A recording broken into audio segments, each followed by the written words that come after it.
Thanks so much for joining me on the Listen Up Girl podcast, where I bring you LGBTQ news several times a week.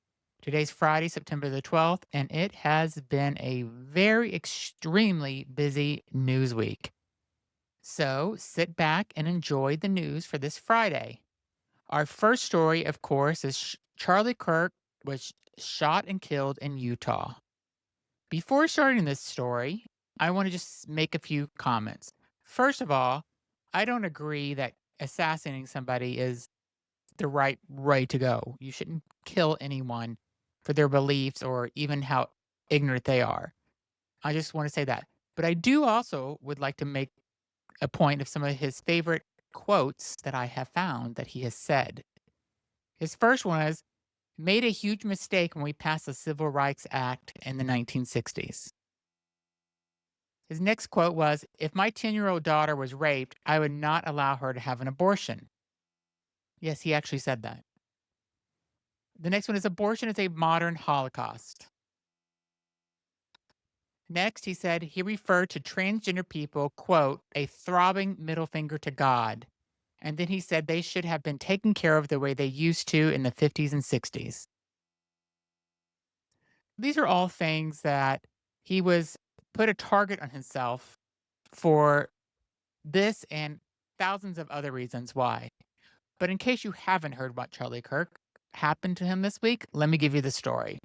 So Charlie Kirk, he's a conservative founder and president of Turning Point USA. He was shot and killed while speaking at a Utah Valley University, marking tragic first stop of what he had billed as his American comeback tour. Charlie Kirk, who rose to prominence as a political firebrand in his teens, built Turning Point into one of the most visible conservative student activist organizations in the country. Known for his Prove Me Wrong campus debates, he frequently sparred with progressive students over LGBTQ issues, transgender rights, and same sex marriage, making his opposition clear. In a statement, President Donald Trump eulogized him in characteristically grand terms, calling the great and even legendary, and adding, no one understood the heart of the youth in America better. Trump extended condolences to Kirk's wife Erica and his family, saying, Charlie, we love you. The incident took place moments after Kirk had responded to a pointed audience question about transgender people in school shootings. They said, do you know how many transgender Americans have been in mass shootings in the past 10 years?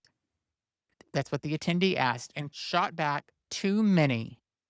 That response was immediately challenged online, experts citing a study from the Violence Prevention Project showing that fewer than 1% of school shootings in the U.S. have been carried out by transgender individuals.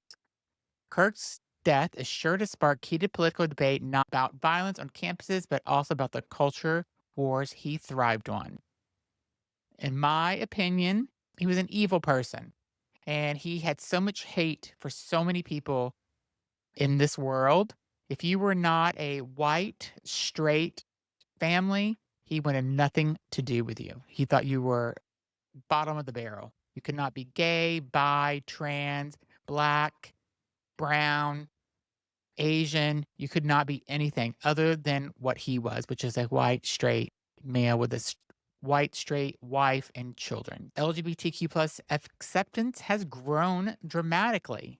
Despite today's climate of political backlash, LGBTQ plus people remind us that enormous progress has been made over the past few decades.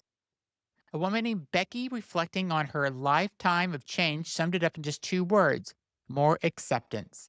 Becky recalled the days when being queer was something families whispered about, the big secret that couldn't be acknowledged without shame. It used to be, Uncle Dave is gay, but we don't talk about it because it's shameful.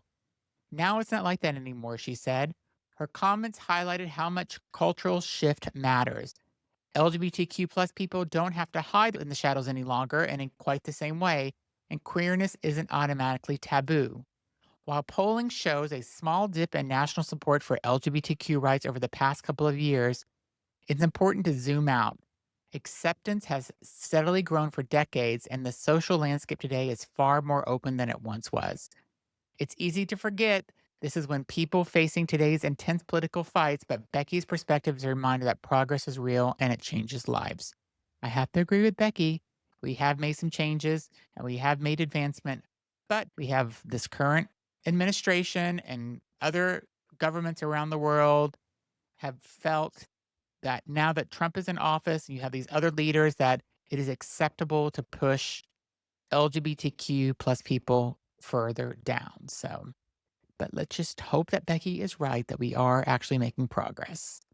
Next, Representative Nancy Mace's House floor meltdown. Things got heated in Washington when South Carolina Representative Nancy Mace, who called herself a proud transphobe, erupted in shouting on the House floor. The clash came during the debate over a military spending bill that included her proposed amendment banning gender affirming care. The spark was a speech from California Congresswoman Sarah Jacobs, an outspoken ally of LGBTQ plus people. Jacobs pointed out that gender affirming care isn't something only trans people access. Cisgender people regularly undergo medical treatments and procedures that help them align with their gender identity, whether that's through surgery, hormones, or cosmetic interventions. It's part of affirming of who we are, Jacobs argued, noting that people deserve the same dignity no matter if they are cis or trans. That perspective sent Mace into a fury, leading her to shout over Jacob's comments and triggering chaos on the floor. The exchange shows just how polarizing the subject of gender affirming care has become, even as medical professionals and major health organizations emphasize its safety and necessity for trans youth. Next in Hong Kong, Hong Kong rejects limited rights for same sex couples, and hopes for progress on LGBTQ plus equality were dashed when lawmakers rejected a bill that would have granted even limited rights to same sex couples. The bill, which lost 71 to 14 vote, would have recognized marriages and civil partnerships performed abroad for the narrow purposes of making medical decisions and after death arrangements.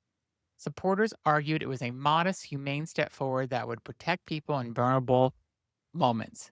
But opponents made it clear that the city is unwilling to formally acknowledge same sex partnerships in any capacity.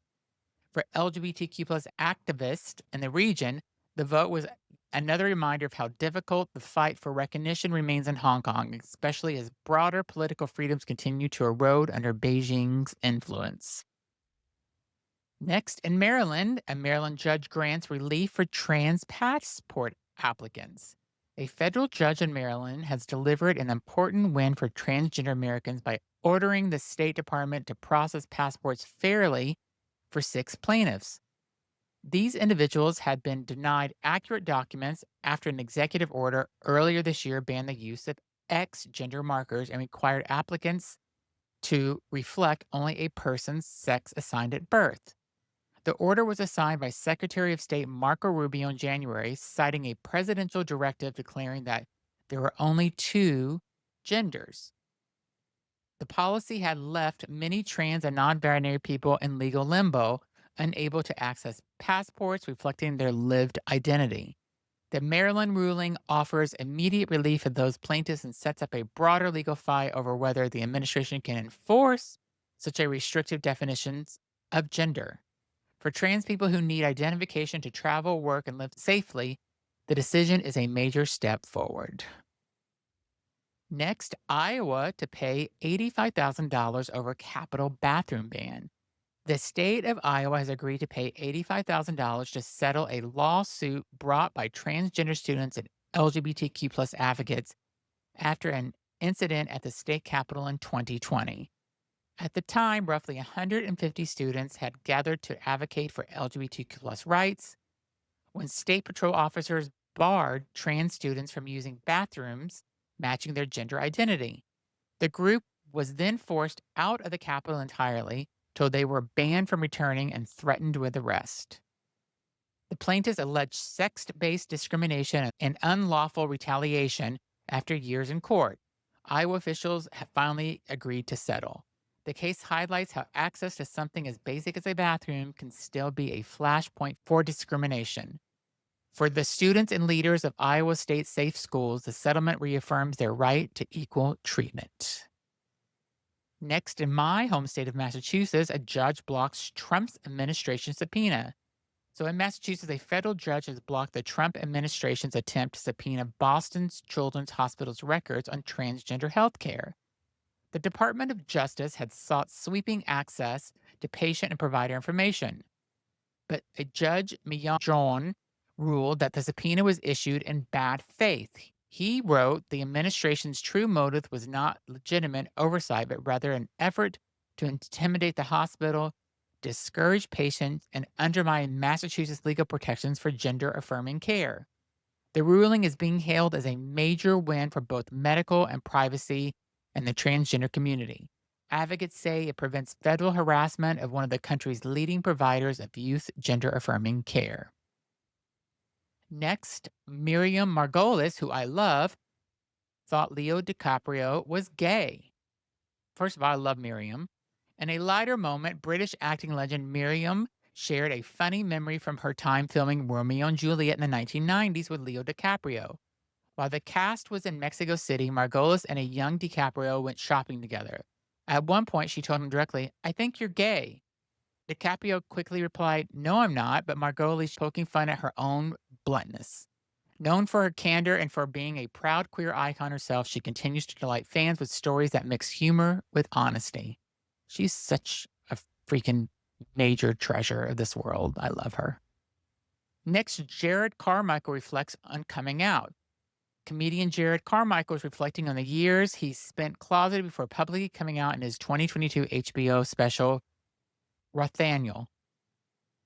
Carmichael, who was at 35 at the time, shocked many fans by sharing the truth of his sexuality live on stage. Since then, he's leaned into vulnerability. He's documented his relationship struggles, including infidelity, in his docuseries Jerrod Carmichael Reality Show. He followed up with a comedy special provocatively titled Don't Be Gay, tackling contradictions of queer identity and fame.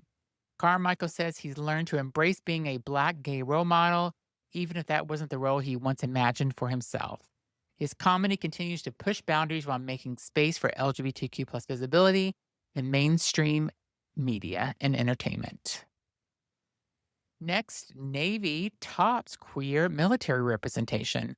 A resurfaced 2015 Department of Defense survey has reignited an old joke. The Navy really is the gayest branch of the military. According to the survey, an estimated 10.4% of Navy servicemen identify as gay or bisexual. More than double of the percentage in the Marines, where 4.5% reported the same. Other branches, including the Air Force and Army, also reported significant queer representation. The numbers back up what's long been teased in pop culture, from the Village People to Top Gun. But beyond the jokes, the data also underscores that LGBTQ plus service members are a meaningful part of every branch of the military, and their contributions are impossible to ignore. Next, the Emmys could make queer history. This year's 77th Primetime Emmys may prove historic for LGBTQ plus representation. Actors Pedro Pascal, Bowen Yang, and Coleman Domingo are all nominated in major categories, and each could break barriers with a win. Pascal could be one of the first openly queer Latinos to win a major Emmy acting award. Bowen Yang, beloved on Saturday Night Live, is in the running as one of the few openly gay Asian men to earn recognition at this level. And Coleman Domingo, already a powerhouse actor, could be solidified his place in history with a win that highlights the power of Black artistry. The Emmy Awards aren't just about trophies, they're about visibility, and the queer audience at this year's ceremony may deliver representation that resonates far beyond Hollywood. So good luck to all three of those wonderful actors. And that is my news for Friday, September the 12th. If you're not following this podcast, please be sure to. If you're watching this video, go to your favorite podcast platform and please be sure to follow the podcast. Leave a comment either on YouTube or on podcast, and follow me on my Instagram, The Real Zach RE. Also listen to my other podcast, Everything and Anything and a Bit Gay, and it's on all of your favorite podcast platforms. Thanks so much and have a wonderful weekend, and talk to you on Sunday with more LGBTQ plus news.